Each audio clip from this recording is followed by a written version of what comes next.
Hello students, welcome back in physics class.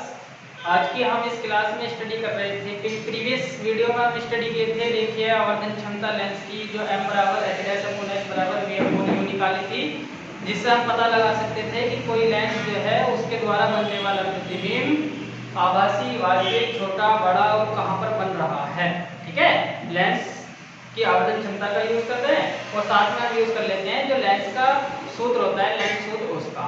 आज जो है हम स्टडी करेंगे कि जो लेंस की आवर्धन क्षमता है, क्या हम उसको बिना ऑब्जेक्ट की हाइट और प्रतिबिंब की हाइट के बिना भी निकाल सकते हैं, या हमारे पास में फोकल लेंथ हो, ऑब्जेक्ट का डिस्टेंस u हो तब निकाल सकते हैं, या ऑब्जेक्ट इमेज का डिस्टेंस v हो, फोकल लेंथ f हो तब निकाल सकते हैं। अर्थात फॉर्मूले जो है हम अब आवर्धन क्षमता का f u के साथ बनाएंगे और f v के साथ बनाएंगे। ठीक है, अब उसको देखने से पहले देखिए, हम जानते हैं कि जो लेंस सूत्र होता है वो होता है 1/f = 1/v - 1/u। ठीक है, क्या होता है 1/f = 1/v - 1/u। हम चाहते हैं कि जो लेंस की आवर्धन क्षमता है वो v और f में आए। किसमें आए? v और f में। तो ये जो इक्वेशन है हमारे जो लेंस का सूत्र होता है, यदि मैं इसमें लेंस के सूत्र में दोनों तरफ v से गुणा कर दूं तो तब देखिए जरा क्या मिलता है हमको। तो v/f ये 1 हो जाएगा माइनस v/u हो गया। अब देखिए v/u किसके इक्वल होता है? हमारा आवर्धन क्षमता n के इक्वल होता है। तो यहाँ पे v/f हो गया 1 - m। n को इधर ले जाऊं तो n क्या हो जाएगा? 1 - v/f, या n हो गया f - v/m। तो ये फॉर्मूला आ गया हमारा किसी लेंस की आवर्धन क्षमता, उस लेंस की फोकल दूरी f और प्रतिबिंब की दूरी v में। ठीक है, अब इसी को अगर मैं चाहूं कि लेंस की आवर्धन क्षमता n जो है वो u और f में रिलेशन बनाए तो तब कैसा बनेगा? अब इक्वेशन नंबर 1 को जो है इस बार u से मल्टीप्लाई कर दो तो तब क्या आ जाएगा? u/f = u/v - 1। ठीक है, देखिए u/v, v/u किसके इक्वल था? n के। तो u/v क्या हो जाएगा? 1/m। तो u/f हो गया 1/m - 1। n की वैल्यू हम चाहते हैं तो ये इधर आ जाएगा। तो u/f + 1 हो गया 1/m। एलसीएम लेंगे तो u + f/f हुआ 1/m। अगर हम n की वैल्यू चाहते हैं तो n क्या हो जाएगा? f/u + f। ठीक है, इधर क्रॉस मल्टीप्लाई करते हैं तो यहां से हमारा क्या आ जाता है? भैया n की वैल्यू आ जाती है आवर्धन क्षमता हमारी। जब हमारे पास में u और f गिवन हो तब ये फॉर्मूला लगा सकते हैं, जब f v गिवन हो तो तब ये लगा सकते हैं, जब v और u गिवन हो तो तब ये लगा सकते हैं, जब h डैश और h गिवन हो तब ये फॉर्मूला लगा सकते हैं। 4 फॉर्मूले आवर्धन क्षमता के हो गए हमारे पास किसी लेंस के लिए। ये दोनों लेंस के लिए एप्लीकेबल है, चाहे वो लेंस उत्तल हो चाहे वो लेंस अवतल। ओके, रेखीय आवर्धन क्षमता हमारी फिनिश हो जाती है यहाँ पे। अब हम बात करेंगे किसी लेंस की क्षमता। ये रेखीय आवर्धन क्षमता थी, अब हम बात करते हैं क्षमता क्या होती है। लेंस की क्षमता किस प्रकार से डिफाइन की जाती है? देखिए, जो लेंस की क्षमता है, हमारे पास दो लेंस हैं, दोनों उत्तल लेंस हैं। ये L1 है, ये L2 है, दो लेंस हैं।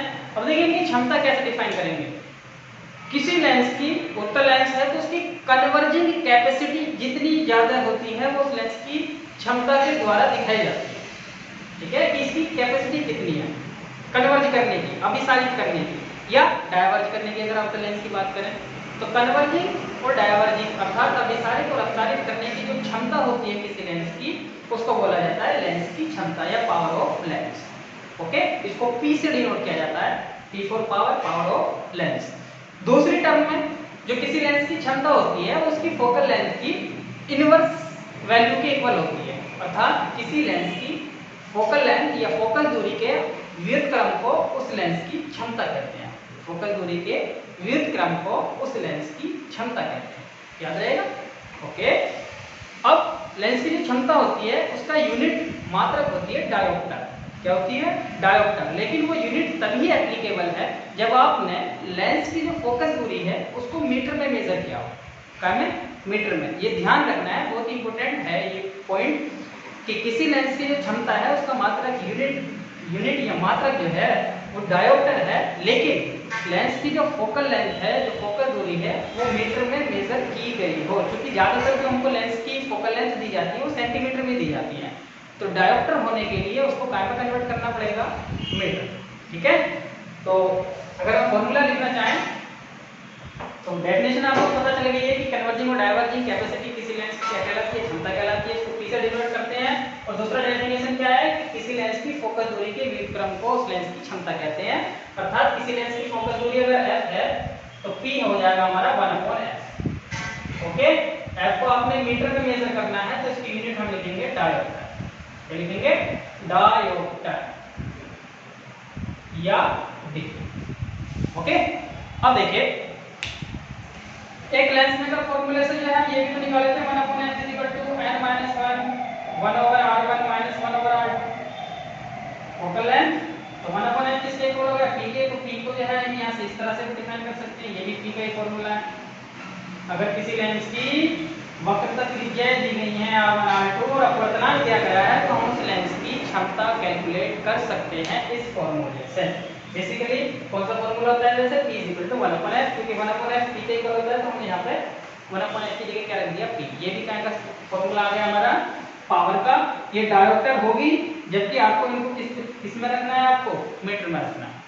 ठीक है, तो ये तो था हमारी लेंस की क्षमता के बारे में। अब दूसरी चीज, अगर आपकी फोकस दूरी प्लस की तो पीवी प्लस का आएगा, अगर आपकी फोकस दूरी माइनस की तो पीवी माइनस का आएगा। उत्तल लेंस की जो फोकस दूरी होती है वो प्लस की होती है तो उसका भी पी कैसा होगा? प्लस का। और अवतल लेंस की फोकस दूरी कैसी होती है? माइनस की, तो उसके पी की वैल्यू कैसी आएगी? माइनस की। ठीक है, अगर मैं कहूं कि एक लेंस की क्षमता प्लस 2 डायोप्टर है तो वो कौन सा लेंस है? तो हम कहेंगे कि वो उत्तल लेंस है। अगर एक लेंस की जो क्षमता है वो -4 डायोप्टर है तो किस प्रकार का लेंस है? तो हम कहेंगे कि वो लेंस हमारा अवतल लेंस है। ओके, अब हम एक न्यूमेरिकल कर लेते हैं इस पर। देखिए न्यूमेरिकल ये आपके बोर्ड एग्जाम में आया है 2012 में। अच्छा न्यूमेरिकल है, जो अभी तक स्टडी किए हैं उसी पर बेस है। इसने कहा है न्यूमेरिकल में कि हमारे पास में दो लेंस हैं, एक ही लेंस है L1, एक ही लेंस है L2। ये अवतल लेंस है, ये उत्तल लेंस है। ये दोनों लेंसेज जो हैं एक दूसरे से 30 सेंटीमीटर की दूरी पर हैं। लेंसों के बीच की दूरी है। एक ऑब्जेक्ट को हमने पहले लेंस L1 से 20 सेंटीमीटर की डिस्टेंस पर रखा। कितने पर रखा हुआ है भैया? 20 सेंटीमीटर पर रखा हुआ है। अब वो ये कह रहा है कि जो लेंस L1 है, जो अंतिम प्रतिबिंब बनेगा, जो अंतिम प्रतिबिंब बनेगा इस ऑब्जेक्ट O का, उस लेंस की L1 से दूरी कितनी है, आपको ये बताना है।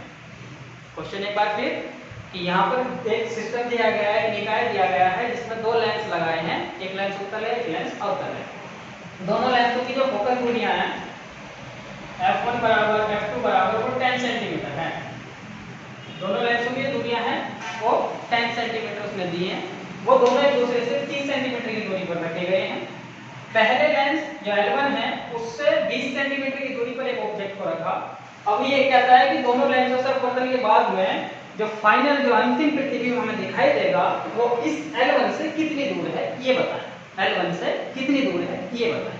ठीक है, अब स्टार्ट करते हैं।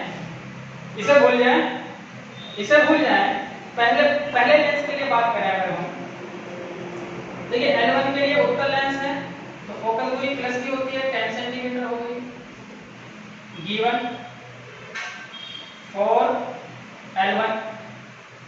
L1 के लिए गिवन वैल्यू चाहिए हमारी फोकल दूरी 10 सेंटीमीटर होगी, प्लस की लिखेंगे क्यों? क्योंकि कैसा लेंस हमारा उत्तल लेंस है। U लेफ्ट साइड में आ रही है तो कैसी होगी हमारी? -20 सेंटीमीटर। पहला लेंस प्रतिबिंब कहां बना रहा है पहले ये चेक करते हैं। तो पहले लेंस जो है मान लो v डिस्टेंस पर प्रतिबिंब बना रहा है, v क्या है? क्वेश्चन मार्क हो गया। अब लेंस इक्वेशन हमारे पास होती है 1/f, जो कि 1/f इज इक्वल टू होता है 1 - v 1/v - 1/u। तो ठीक है, चलिए वैल्यू पुट करें। f की जगह 1/10 हो गया, v मेरे को निकालना है, u हो गया -20 माइनस माइनस प्लस तो क्या हो गया 1/10 1/v प्लस 1/20। v की वैल्यू चाहिए तो क्या हो जाएगा, इसको इधर ले जाओ 1/10 माइनस 1/20 एलसीएम 20 10 दूनी 20 2 20 कम 20 1 तो 1/v 1/v इक्वल टू आ गया 1/20। तो v की वैल्यू आ गई 20 सेंटीमीटर। ठीक, इसका मतलब क्या है कि जो हमारा प्रथम लेंस L1 है उसने हमारा पृथ्वी बना दिया किसी ऑब्जेक्ट का लेंस से 20 सेंटीमीटर की डिस्टेंस पर, ऐसा बनाया है। नीचे भी बनाएगा, ठीक है। यहाँ से यहाँ तक की डिस्टेंस कितनी होगी भैया, ये आई डैश इमेज बनी है हमारी 20 सेंटीमीटर। ठीक है भाई, कितने डिस्टेंस पर बना है 20 सेंटीमीटर। ठीक, अब ये वाला जो लेंस है ये पहले ये वाला लेंस इमेज बनाएगा। अब जो इमेज आ गई है वो जो इमेज यहाँ पर आई है ये वाली इमेज इस वाले लेंस के लिए वस्तु का कार्य करेगी। तो हमारी इन दोनों के बीच की डिस्टेंस कितनी है भैया, हमारे इन दोनों के बीच की डिस्टेंस कितनी है 30 और इस लेंस से इमेज आई डैश तक की डिस्टेंस कितनी है ये 20। तो इस वाले लेंस से ये आई डैश कितना बचा 10 ही बचेगा, नहीं बचेगा भाई 10 नहीं बचेगा। ओके, अब देखें फॉर L2 के केस में हमारे पास क्या गिवन डाटा हो गया, फोकल लेंथ माइनस 10 सेंटीमीटर। क्यों, क्योंकि ये अवतल लेंस है और उसकी फोकल लेंथ कैसी होती है माइनस। अब बात करें ऑब्जेक्ट डिस्टेंस, तो इसके लिए जो ऑब्जेक्ट है वो आई डैश इसके लिए ऑब्जेक्ट का काम कर रहा है, वस्तु का कार्य कर रहा है। तो ये इसके लेफ्ट साइड में पड़ रहा है तो u की वैल्यू कितनी होगी -10 सेंटीमीटर। समझ आया ना क्यों हो गई, क्योंकि ये 20 इस लेंस से 20 है तो इस लेंस से कितना बचेगा 10 बचेगा। ठीक है, अब v की वैल्यू काउंट करते हैं कितनी आई भाई, ये जो इमेज बनाएगा जो ये इमेज बनाएगा लेंस हमारा L2 अवतल लेंस वो कितनी दूरी पर बना है वो v के निकालना है हमको। फिर वही लेंस सूत्र लगाएंगे 1/f = 1/v - 1/u। कैलकुलेट करते हैं -1/10 v कैलकुलेट करना है, माइनस माइनस प्लस हो गया तो -1/10 = हो गया 1/v प्लस 1/10। इसको इधर ले जाओ तो क्या हो गया हमारा 1/v = हो गया -1/10 - 1/10 या 1/v = हो गया -2/10 कैंसिल आउट हुआ 1/v = हो गया -1/5 या v = हो गया -5 सेंटीमीटर। ठीक है, तो 5 सेंटीमीटर कैसा आया है माइनस का आया है, 5 सेंटीमीटर आया माइनस का आया है। इसका मतलब क्या है कि जो इमेज ये वाला लेंस बना रहा है L2 वो इमेज किधर बनती है राइट में लेफ्ट में, राइट में बनती है तो ये v की वैल्यू प्लस आती है, ये माइनस आई है तो यहाँ से इस लेंस से 5 सेंटीमीटर की डिस्टेंस पर ये इमेज बना रहा है ये वाला लेंस, ये बन गई हमारी फाइनल इमेज। तो हमने क्या निकाला है इस वाले लेंस से 5 सेंटीमीटर लेफ्ट साइड में इमेज बनी है अंतिम इस ऑब्जेक्ट की। तो अंतिम इमेज हमें ये दिखाई देगी, कहां पे दिखाई देगी यहाँ से 5 सेंटीमीटर पर। और इस लेंस से कितनी दूरी पर दिखाई देगी, क्वेश्चन में उसने ये पूछा है कि L1 से कितनी दूरी पर दिखाई देगी, ये आई जो अंतिम इमेज बनी है। तो यहाँ से यहाँ तक 30 है, इमेज 5 सेंटीमीटर पहले बन रही है तो L1 से कितनी हो जाएगी, L1 से हो जाएगी आई की L1 से दूरी, अंतिम इमेज आई की L1 से दूरी बराबर हो जाएगी 30 - 5 = कितना 25 सेंटीमीटर। तो आंसर हमारा क्या है 25 सेंटीमीटर। काफी लॉजिकल क्वेश्चन है, ध्यान से करेंगे, सारे कॉन्सेप्ट वही लगे हैं जो आपको पढ़ाए गए। आई थिंक आपको क्लियर हुआ होगा। आज की क्लास हमारी फिनिश होती है, नेक्स्ट वीडियो में आपको एक नया टॉपिक कराया जाएगा कि संपर्क में रखे दो पतले लेंसों के लिए फोकल लेंथ ज्ञात करना। काफी इंपॉर्टेंट टॉपिक है। देखिए अगर आप वीडियो देखते रहेंगे तो आपके कॉन्सेप्ट क्लियर होंगे तो आप न्यूमेरिकल्स इजी लगा सकते हैं, चाहे वो आपके बोर्ड एग्जाम के पॉइंट ऑफ व्यू से हो चाहे वो आपके कॉम्पिटिटिव एग्जाम के पॉइंट ऑफ व्यू से हो। तो न्यूमेरिकल आप तभी लगा पाएंगे जब आपको थ्योरी के कॉन्सेप्ट क्लियर होंगे। ठीक है, अगर आपको किसी कोई बात कहीं समझ नहीं आती है कि यहीं पर कोई प्रॉब्लम है तो आप कमेंट कर सकते हैं। और अगर आपको वीडियो अच्छी लगी है तो शेयर जरूर करें, क्या करें लाइक करें। ठीक है, वीडियो देखें। Thank you very much.